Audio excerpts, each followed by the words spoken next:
লোকসভা ভোটের তাপে ফুটছে গোটা বাংলা, জোর কদমে চলছে প্রচার। এদিকে উত্তর কলকাতা জিততে মরিয়া বিজেপি। কিছুক্ষণ আগেই তৃণমূল ছেড়ে বিজেপিতে গিয়েছেন তাপস রায়। সেই তাপসকে উত্তর কলকাতার টিকিট দিয়েছে পদ্ম শিবির। উল্টো দিকে তৃণমূলের টিকিটে লড়ছেন সুদীপ বন্দ্যোপাধ্যায়। সেই উত্তর কলকাতাতেই তাপস রায়ের অনুগামীদের উপর হামলার অভিযোগ উঠল তৃণমূলের বিরুদ্ধে।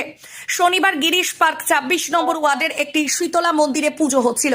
সেখানে গিয়েছিলেন উত্তর কলকাতার বিজেপি প্রার্থী তাপস রায়। সেখানেই তৈরি হয় উত্তেজনা। বিজেপির অভিযোগ, অনুষ্ঠান থেকে বেরিয়ে তারা জয় শ্রীরাম স্লোগান দিতেই তৃণমূলের তরফে তাদের গো ব্যাক স্লোগান দেওয়া হয়। আচমকা তাদের উপর হামলা করে তৃণমূল সমর্থকেরা। ঘটনায় দুজন বিজেপি কর্মী আহত হয়েছেন বলে জানা যাচ্ছে। তাদের বর্তমান মেডিকেল কলেজ হাসপাতালে ভর্তি করা হয়েছে।